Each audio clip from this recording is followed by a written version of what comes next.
Hello everyone, good evening. I am Rahul Patel from Department of Chemical Engineering, IIT Bombay, and we conduct these sessions from 7 to 8 every Tuesday to solve the previous year GATE questions. So earlier we were looking at the subject of heat transfer, and since last couple of classes we have moved on to the subject of process control and instrumentation. So we will continue with that discussion related to process control and discussion. So what we do in this classes is we solve the previous year GATE questions related to this individual subjects. So in a class, if the concept has not been covered, we cover that concept and then solve about 4 to 5 questions related to that topic in this online session. So I will just share my screen.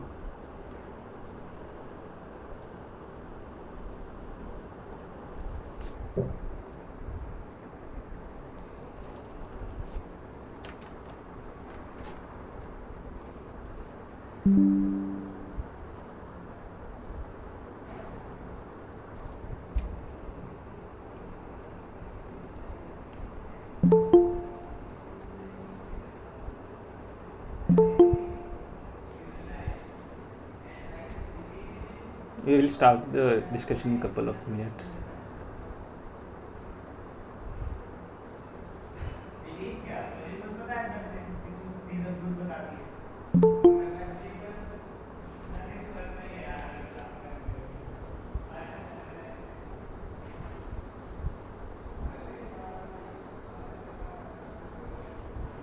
So let's start.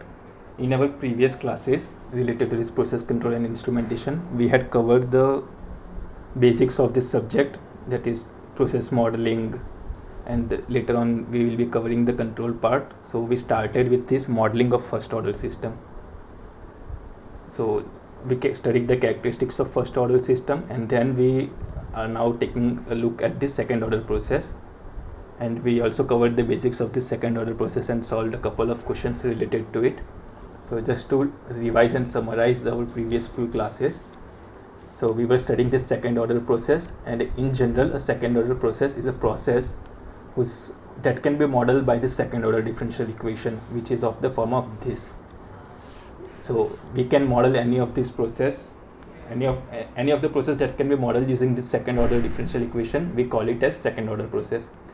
And in first order system, if we have remembered that the first order system is of the form of tau dy by dt plus y is equal to kp times x of t. So first order system is of this form and second order system is of this form. Now we need to find the transfer function that correlates the input. So in this case the input is u and the output y. So that transfer function we can find out by taking the Laplace of this equation, Laplace of the process model. So we can take this Laplace of this equation and find the transfer function of the model given by this equation. So for a second order process, we need to remember this equation that gives the transfer function of the second order system. Basically that is output upon input is kp times tau square s square plus 2 zeta tau s plus 1, where kp can be called as process gain, or kp is a constant and known as process gain, tau is the time constant, and zeta is the damping factor. Now in this case, this is the input and this is the output. Now we wish to find the response of the system, basically how my system will behave according to the input that has been provided to the system. So usually to analyze such a system, we provide step inputs to the system. So we studied this dynamic response of a second order process with respect to a step change. So the step change in S domain can be represented as A by S. So here A is the magnitude of the step input, and similarly we can replace the value of US A by S and then find the output response, and it will be of such a equation. Now here you can see that the output mainly depends on the process parameters, that is Kp, tau, and also it will depend on this damping factor zeta. So based on this damping factor, the process response can be categorized into 3 different categories, that is based on zeta greater than 1, zeta equal to 1, and zeta less than 1. So we studied this process response in brief. So for zeta less than 1, we call it as underdamped system. So this underdamped system is characterized by these oscillations. Then for zeta equal to 1, we studied it to be a critically damped system, and it is given by this blue line. And for zeta greater than 1, we studied it as overdamped system, in which there are no oscillations and the system will reach the steady state. So ultimately in each of these 3 cases, the system will reach a steady state, but in case of underdamped system, it will reach the steady state after achieving a certain number of oscillations.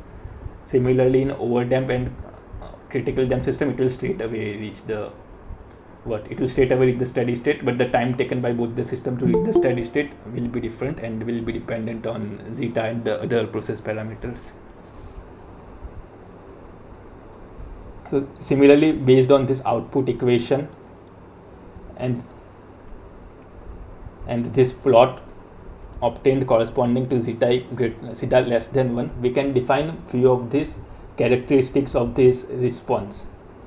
So that is, we define this period of oscillation, overshoot, decay ratio.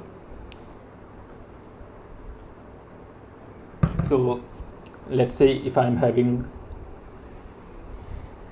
this is my response of a second order system for an underdamped system.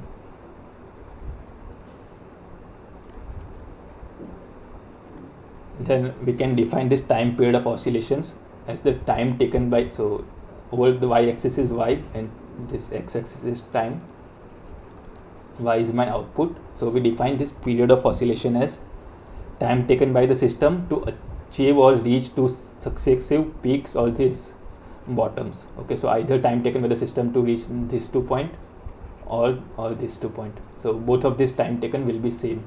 So that is how we define time period of oscillation. The other thing we defined is its overshoot. So let's consider this is my steady state value. So if the steady state value is B and the system overshoots this value of B, that is it crosses this value of B and reaches a maximum value given by this point A, then we can define this overshoot as the ratio of this A upon B. So that is, we define this overshoot as A upon B.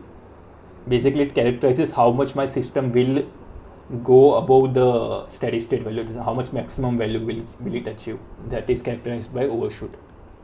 Similarly, we can define this decay ratio. So decay ratio is the, what you can say, the decaying in the output. So how much my output will reduce as I move across the oscillations. So let's say if the maximum value over here is A from the steady state value, and in the second oscillation it is C, and in the third oscillation it is D, then we can say that the decay ratio is C by A. That is decay ratio, we can call it as C upon A. Similar decay ratio we can also call it as D by C. So this ratio will remain same across all these oscillations. So that is how we define this decay ratio. So based on these 3 important formulas, that is time period of oscillations, overshoot, and decay ratio, we will look onto this few of these questions. So So basically we have these online video solutions of each of this question, and I will play those video solutions, and in that question if you have any doubts you can straight away unmute yourself and ask or write it in chat box, and we can discuss that doubt in detail. So the first question is being taken from GATE 2018 question number 31. So this was in the multiple question type. So we were given a second order system. This was provided,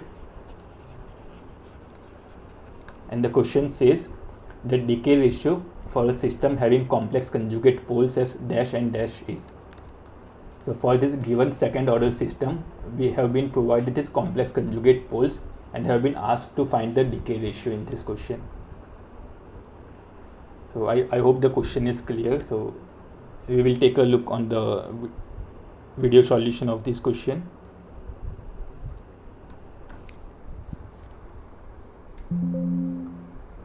So I'll just stop sharing my screen for a minute.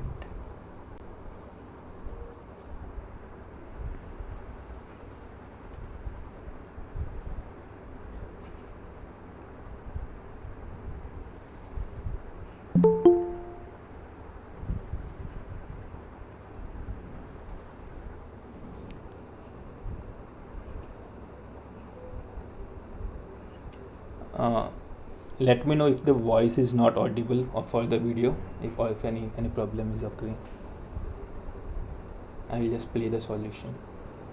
Hello everyone, we are solving question 31 of GATE 2018 chemical engineering paper, and the question is the decay ratio for a system having complex conjugate poles as minus of 1 by 10 plus or minus of j 2 upon 115 is dash. So here we have been given complex conjugate poles and have been asked to find the decay ratio. So the system that we are considering is a second order system. So for a second order system, we can write the transfer function as g of s is equal to kp upon tau square s square plus 2 zeta tau s plus 1. And the poles are the values of s for which the denominator is 0. So basically the value of s that satisfies this equation, that is denominator equal to 0, will be our poles. So we can solve this equation for s and find the poles of the system and then compare it with the given complex conjugate poles to find the value of unknown parameters over here, that is tau and zeta. So let's just do that. So since this is a quadratic equation, we can write the roots of this equation as s is equal to minus of b plus or minus under root of b square minus of 4ac upon twice of a. So over here b is this term 2 zeta tau, a is tau square, and c is 1.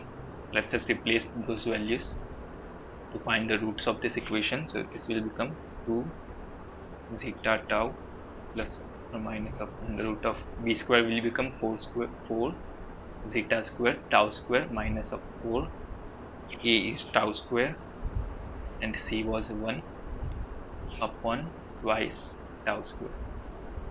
You can simplify this further to write, so this 2 will get cancelled and it will become minus of zeta upon tau plus or minus under root of zeta square minus 1 upon tau. In this question, we have been given the complex conjugate poles, that is they are in terms of this j. So we can take minus 1 common from this bracket and then rewrite this equation as minus of zeta upon tau plus or minus j 1 minus zeta square upon tau. So for this given system, we calculated the conjugate poles, so by this formula, and now we'll be comparing it with these roots that we have been already provided to find these values of time constant and zeta. So if you compare the first term over here, so that is we have been given minus of zeta upon tau is minus of 1 by 10. That is, we can write it as zeta upon tau is equal to 1 by 10. It can also be written as tau is 10 times of zeta. Now the other second term is under root of 1 minus zeta square upon tau, and from here we can write it as 2 by 15. 2 upon 15. We can replace the values of tau from this, and we will be getting 10 zeta is equal to 2 by 15. Let's just simplify it. 2 by 3. And we can take the square of this equation, and we'll be getting 1 minus zeta square upon this will be zeta square is equal to, so this will become 4 by 3, and square of 4 by 3 will be 16 upon 9. This we can write it as 9 minus zeta square. 9 minus 9 zeta square is equal to 16 zeta square. So we will be having zeta square is equal to 16 plus 9 is 25, and 9 by 25. So from over here we can calculate zeta as the root of 9 by 25, so it will become 3 by 5 is equal to 0.6. So the value of damping factor we calculated it as 0.6, and in the given question we have to find the decay ratio. And the decay ratio we can define it using the formula exponential of minus of 2 pi zeta upon under root of 1 minus zeta square. We can replace the value of 0.6 in this equation, and we will be getting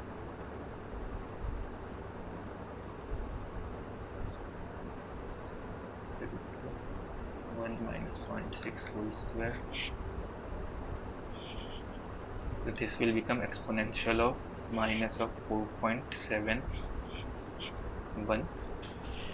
and we can again calculate the value and find the decay ratio as this value will be somewhere around 9 point something into 10 raised to minus 3. So from the complex conjugate poles we found the value of damping factor, and using the formula of decay ratio and the damping factor we calculated the numerical value of decay ratio is 9 into 10 raised to minus 3. And from the given options we can select option C as the correct one.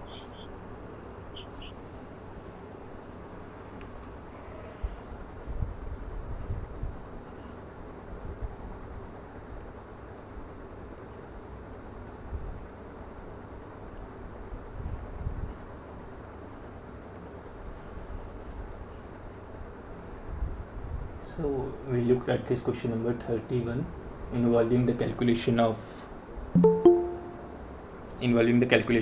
decay ratio, and I hope that question is clear. If you have any doubt regarding the question, we can again take a look or discuss the doubt.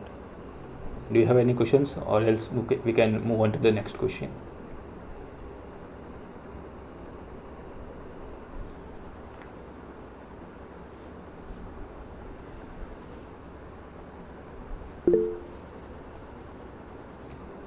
Okay.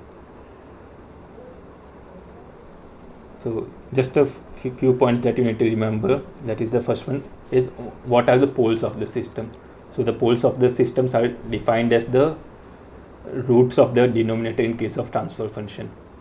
Correct. So basically the roots of the characteristics equation, that is, we define poles. So poles are significant to calculate the stability of system. So that we will take a look onto our future classes. So how we can comment on the stability of any process using the poles of the system.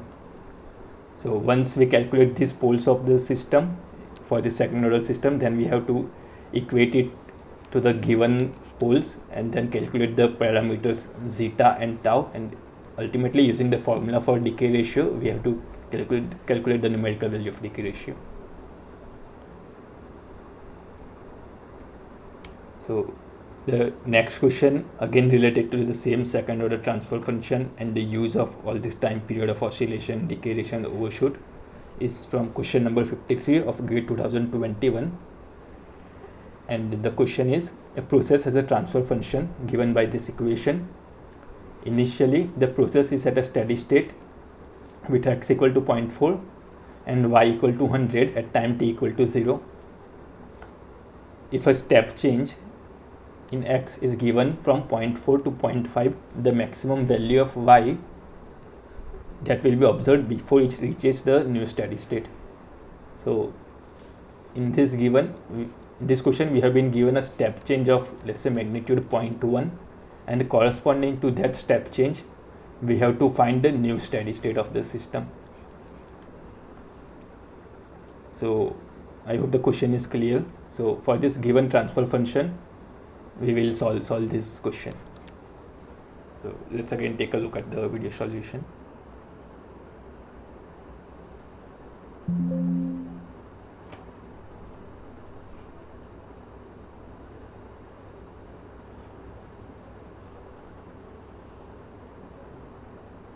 Just give me a minute.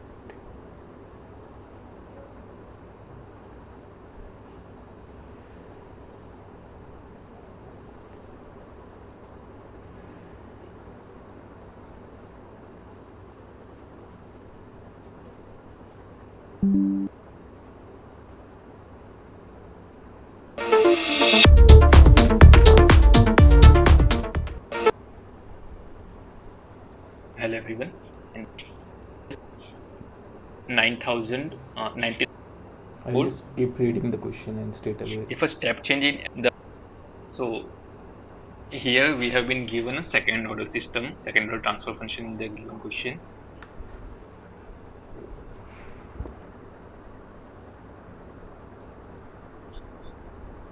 Transfer function of second order system we have been given, and then we have been provided that the process is at steady state with x at t equal to 0 is 0.4 and y is at 100. So the steady state value of y is 100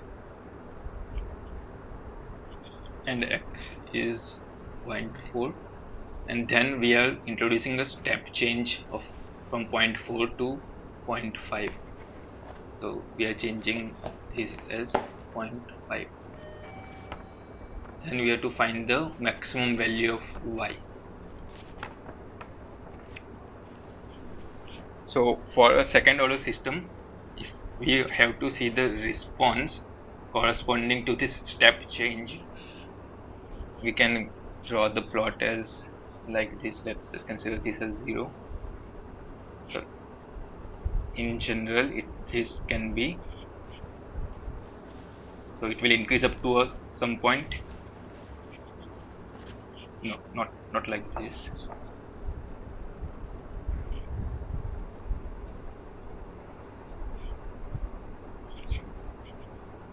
Let's just consider this as 0 and this is our steady state.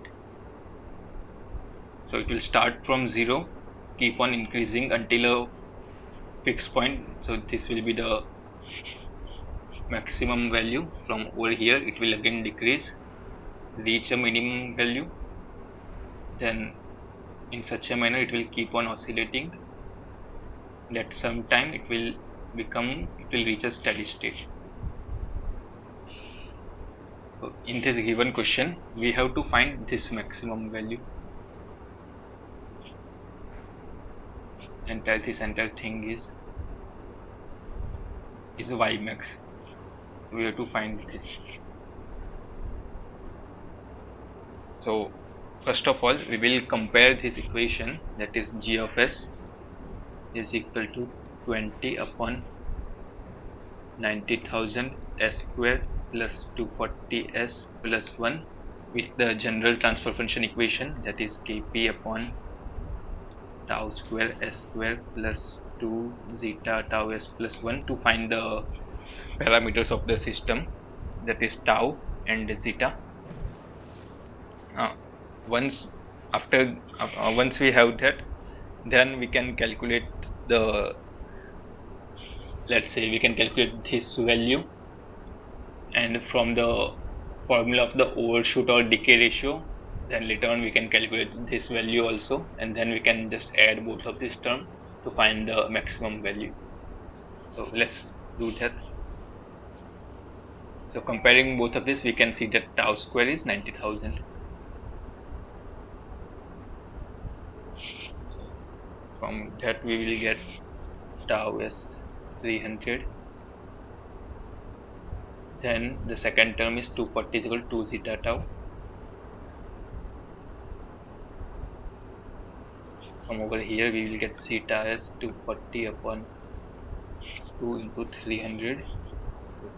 Damping factor is 0.4. The value of zeta we found out as 0.4. Now we can write this overshoot as, let's call this as A and this as B. Then overshoot can be written as A upon B, and for that we have a formula of exponential of minus of pi zeta upon under root of 1 minus zeta square. So we have the value of zeta that we can put over here, and then if we have this A and B, we can just sum them to find this y maximum. So for that, let's just find this value of B. So that is basically this term that we can calculate by finding the final value of the system, basically the steady state of the system. So that we can calculate using the final value theorem. So from final value theorem,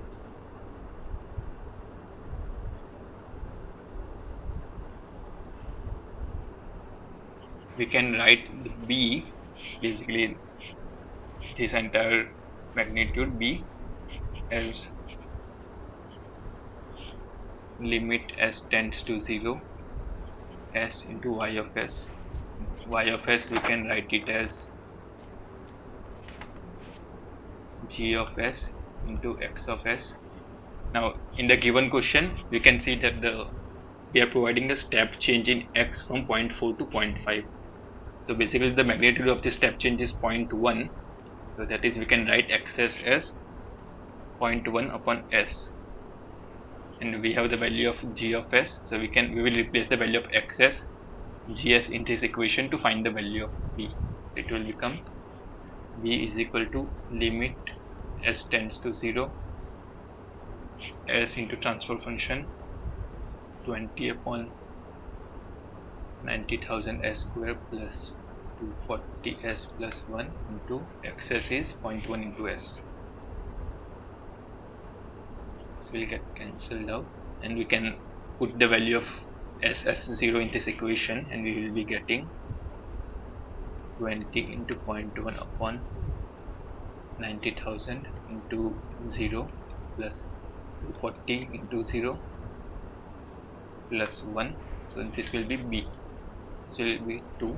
So the value of b, we are getting it as 2. So basically we calculated this magnitude as 2. Now we need to find this term, that is A. This we calculated B. So we know that the ratio of A upon B is known as overshoot, and its formula is exponential of minus of pi zeta upon under root of 1 minus of zeta square. We can replace the value of zeta calculated in the earlier slide as 0.4 in this equation, and it will become 0.4 square upon under root of 1 minus of 0.4 square. So this term should become A upon B equal to exponential of minus of 3.14 into 0.16 upon the root of 0.84, and again calculate this A upon B as exponential of minus of 1.371, and this will become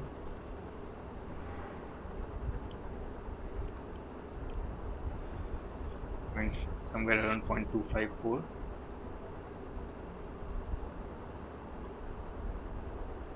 And from the earlier slide from the final value theorem, we calculated the value of this b as 2 that we can replace over here. 0.254 into 2.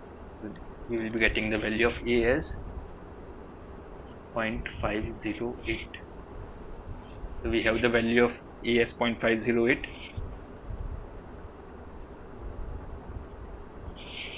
So now we need to find the maximum value of y.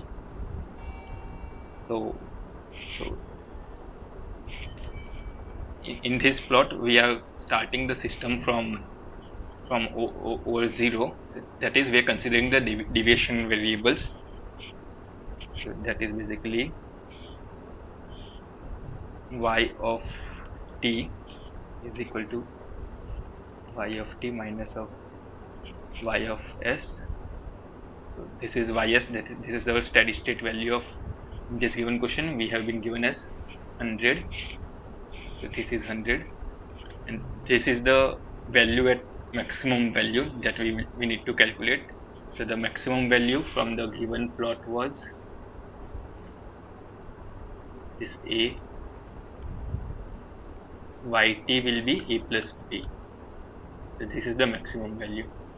So a we calculated it as 0.508 and b as 2. So this will become yt will become 2.508. We can put it over here. 2.508 is equal to minus of 100. So the maximum value of y will be 100 plus 2.508. This will become 102.508.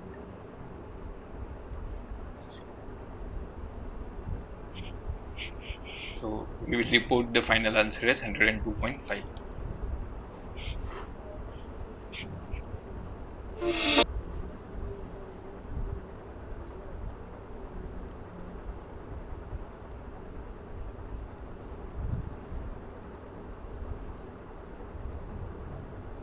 Do you have any doubts in this question? So just to summarize, in this question we were given a transfer function, and corresponding to the transfer function we had to find the maximum value of y.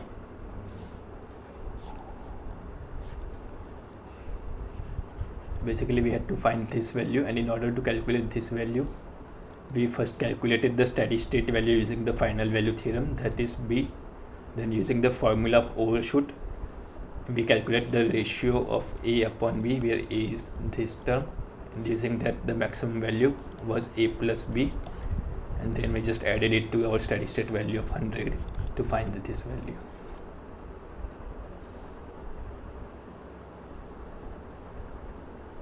So let's move on to the next system.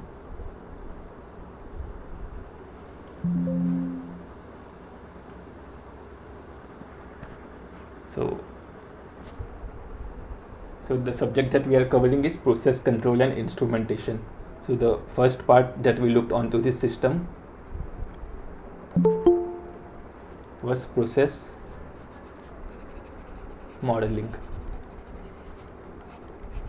So in process modeling we first covered the first order system. So in general, for a first order system, the transfer function we need to remember it as g of s is equal to kp upon tau s plus 1, and transfer function is basically y of s upon x of s. And based on the given input x of s, it can be step input, ramp input, impulse input. In most of the questions we had to find this output response. Then later on we moved on to the second order system. So in second order system the transfer function we define it as kp upon tau square s square plus 2 zeta tau s plus 1 is equal to y of s upon x of x. In the second order system we mainly dealt with step input of the system.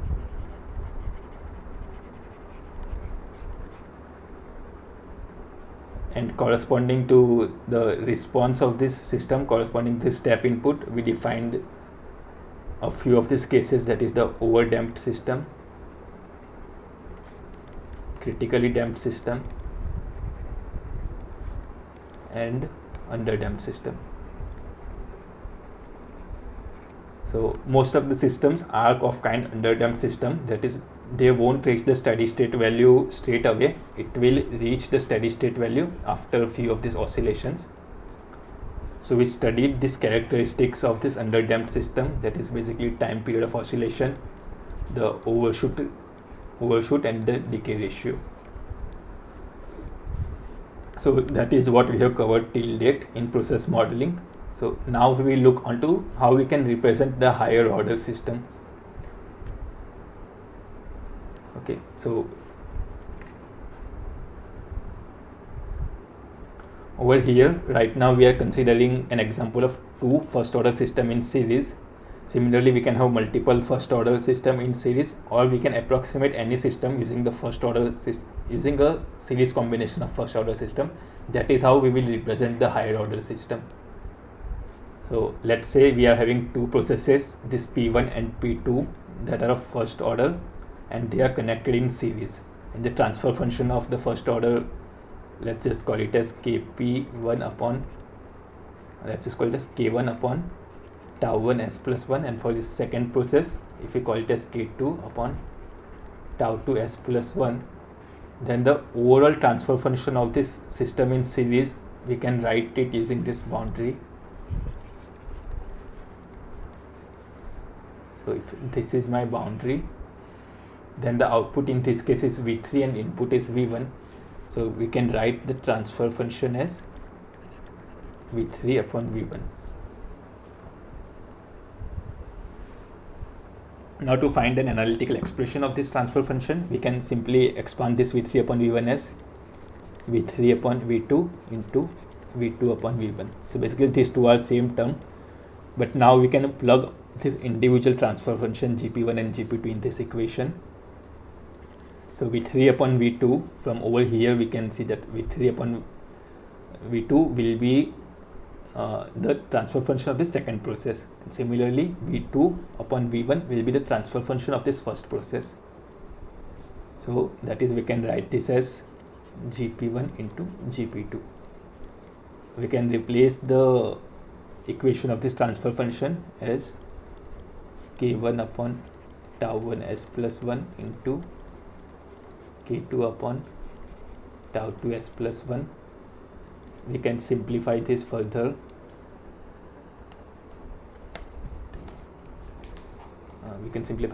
As K1 K2 upon tau 1 tau 2 s square plus tau 1 plus tau 2 s plus 1.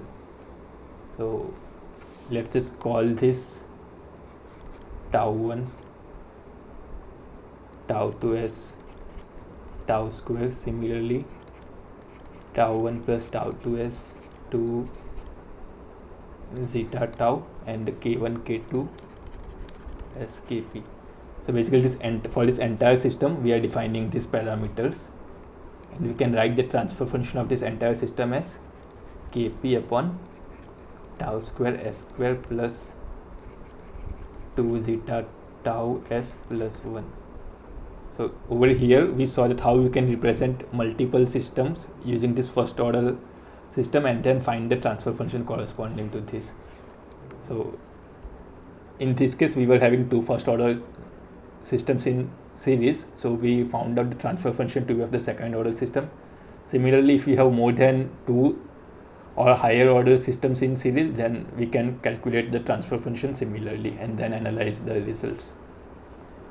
So that is how we covered the first order system, second order system, and higher order system in series. So do you have any doubt in this slide, or we can move on to the next slide?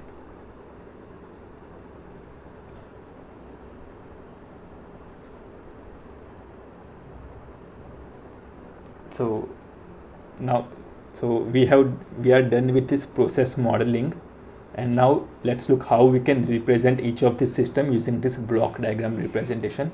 That will be useful in our further classes. So let's just take an example of a level control system or a tank in which we want to control the level of the system. So let's just consider a tank.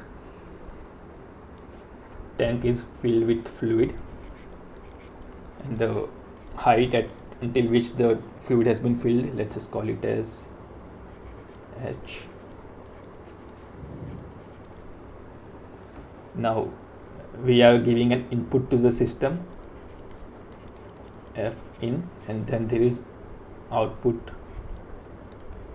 of the system, F out, and over here we are having a valve in order to control the output through the system. Now let's say my main task is to control the level of this tank.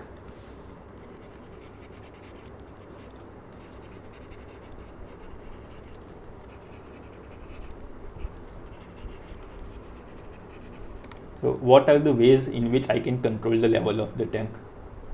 So right now you can see that F in is in my control.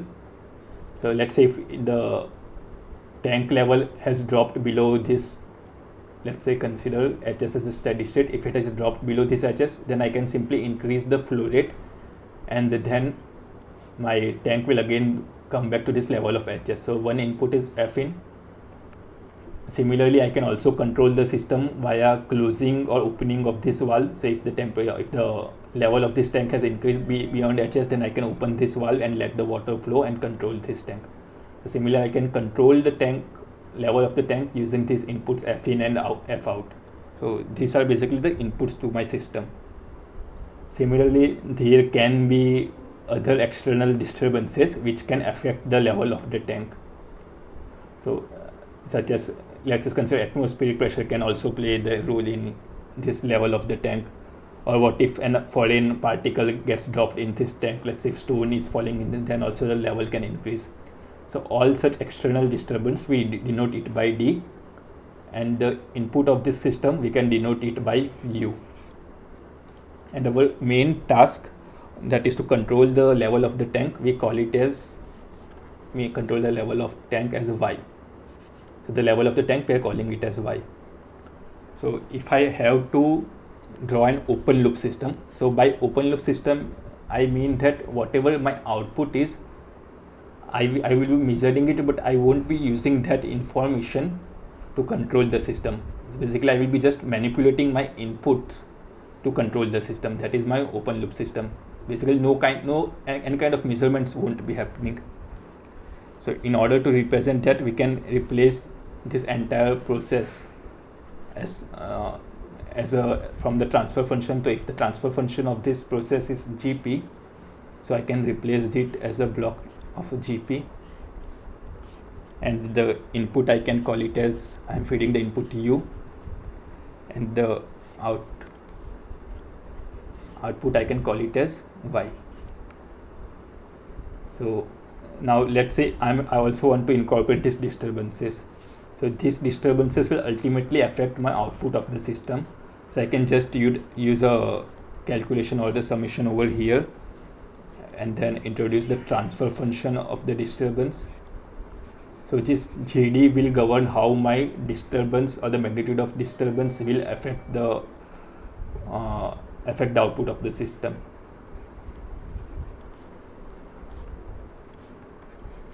So this is in general the block diagram of an open loop system, where U are the manipulated inputs, D are the disturbances that can't be estimated, and Y is the final output or the goal that we want to achieve.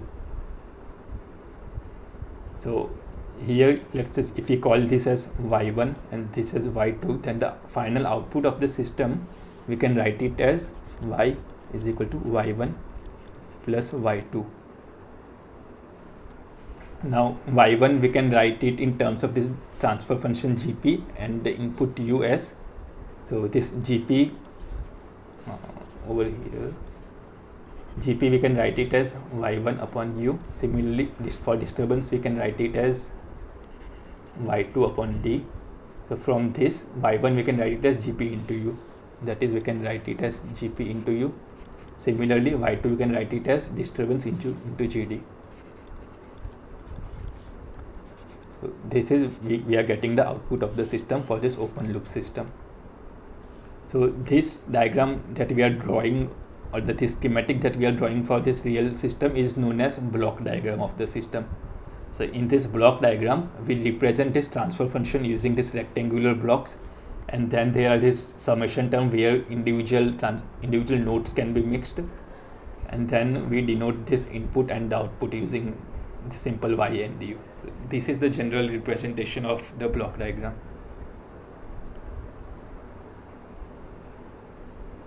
So if you have any doubts at any point, you can just write it in chat box or unmute yourself and speak. So now we will be studying this closed loop system. So in this open loop system, as we studied, if I want to control the level of this tank, I need to manually change each of these inputs. Whereas in closed loop system, I can straight away provide the transfer, provide the set point of the system. Set point means, let's say I want to control my tank level at 10 centimeter. I will just provide this input to the system and other process parameters, and the system will itself take action to maintain this system, to maintain this level of the tank. So that is what we achieve by closed loop system. So see, here we want to achieve this set point. So that kind of problem is known as set point tracking or servo problem. Similarly, my other task could be to, whatever the disturbance is, just basically reject that disturbance and maintain that set point. Not achieve that set point, but reject the disturbance and maintain that set point. So such a kind of problem can be called as regulatory problem or disturbance rejection. So there are two kind of control problems or control studies, you can say. First one is servo problem, and second one is regulatory problem. We will see the mathematics involved in the design of both of these problems later on, once we are done with this block diagram representation. So this will be applicable for closed loop system. So let's see how we can implement a controller or a closed loop system for this level control system. So over here we are having a tank.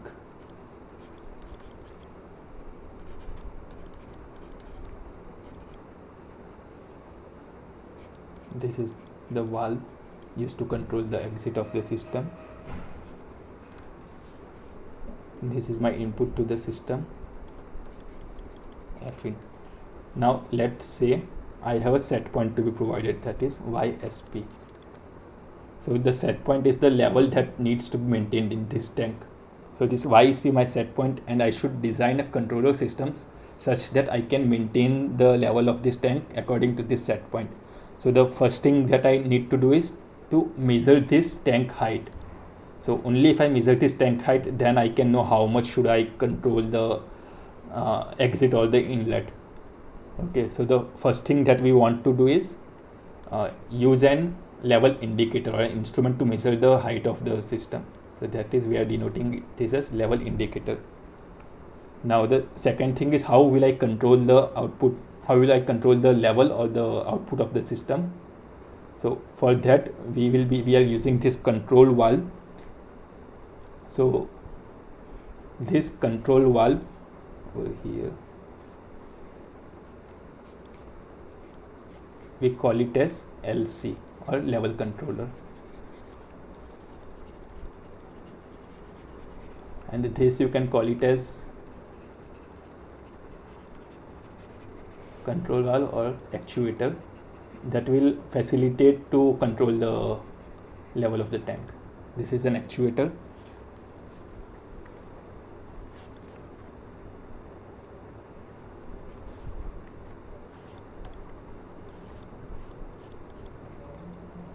Now this level indicator will go into this point, and also this set point we will be giving.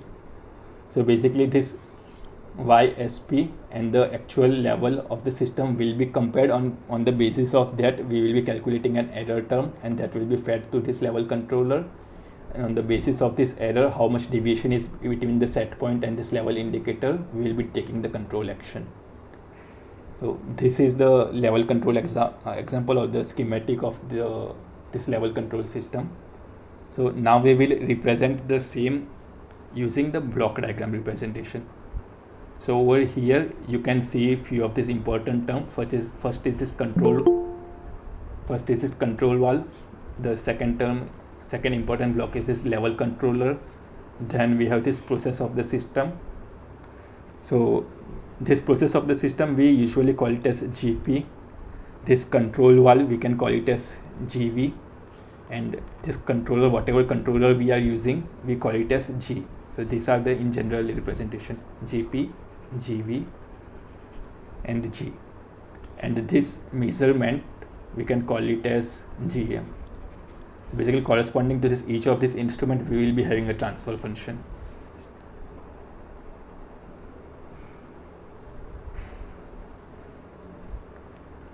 So let's just draw it in another slide.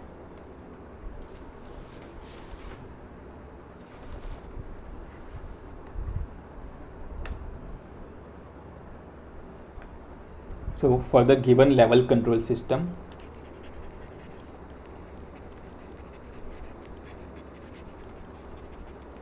if I have to draw the block diagram, I can let's say first I am having a set point YSP. Then over here, let's say I am having a process GP from which I will be getting my output. Then I will be measuring the output using a level indicator, and the transfer function of this measuring element is GM, and it will be fed to this comparator unit over here. So on the basis of YSP and the Y that is obtained, I will be calculating my error. So error, we can write it as YSP minus Y, and this error will be then fed to the controller. So the transfer function of the controller, we can call it as G. So this controller will say how much should I change the input. So the input is U, and this input we can change it using the control valve. So in order to decrease the level of the tank, I need to open the valve. So how much should I open the valve, that will be given by this G or the controller, and the transfer function of that valve or the final control element, we can call it as GV. And ultimately this GV will translate to M, that is the system input, and with the transfer function, the transfer function of the system is GP, and ultimately we will be getting the output Y. So there can be additional disturbances into the system, so that we can simply add over here GD, and external disturbances D, and over here D. So this is the block diagram representation of any closed loop system. So on the basis of the controller, we can change what kind of controller we are using. We can change the transfer function of this block, and this process can be either first order, second order system, or whatever system has been provided. This is the set point of the system. So the closed loop study can be either servo or regulatory. Based on this, we can change this block diagram. So just to reiterate, so this one was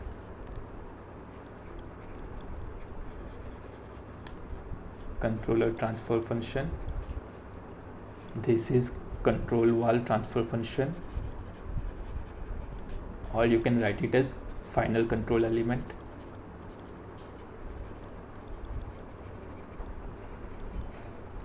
So this is our process transfer function, and this we can call it as measuring element.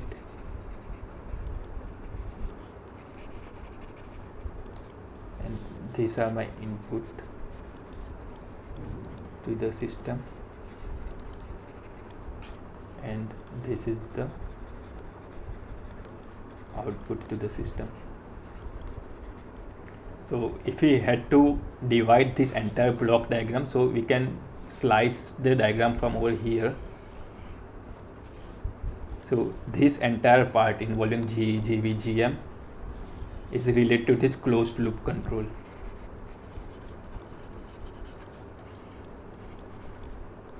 Closed loop elements, and this part you can remember that this was common in open loop system also.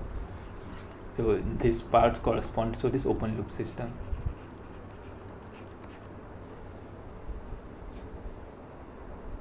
So this is how we studied the entire block diagram of this level control system for a closed loop system.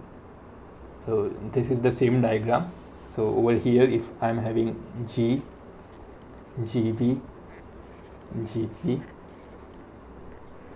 GM, Y and YSP.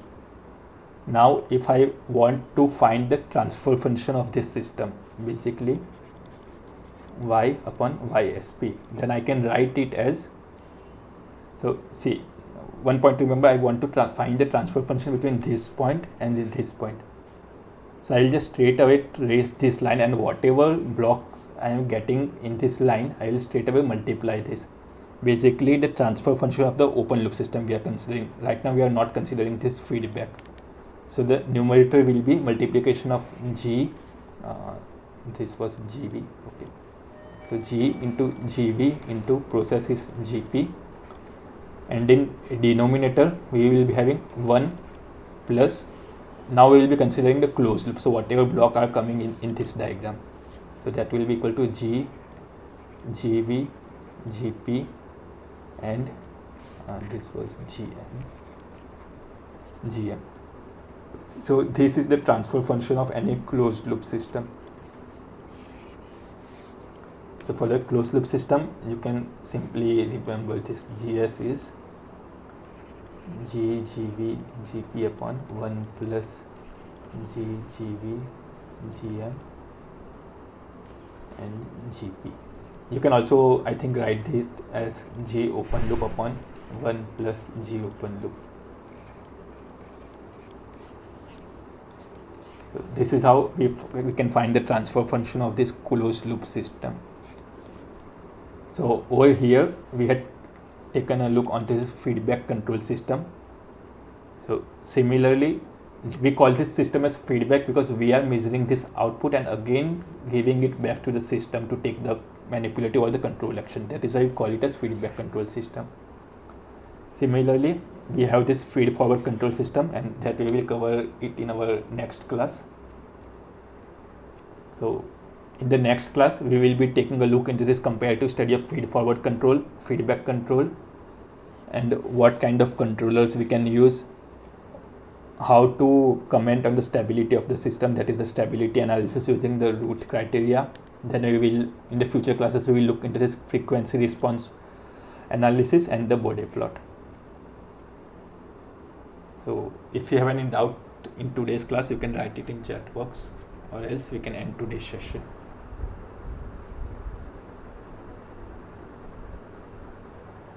Do any one of you have any doubts related to either first order system, second order system, this block diagram representation? If not, we can end today's session.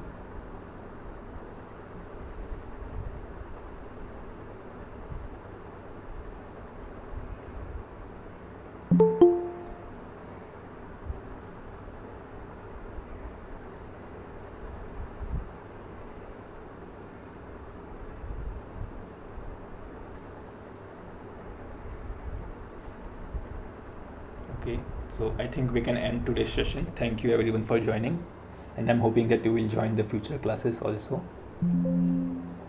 Thank you.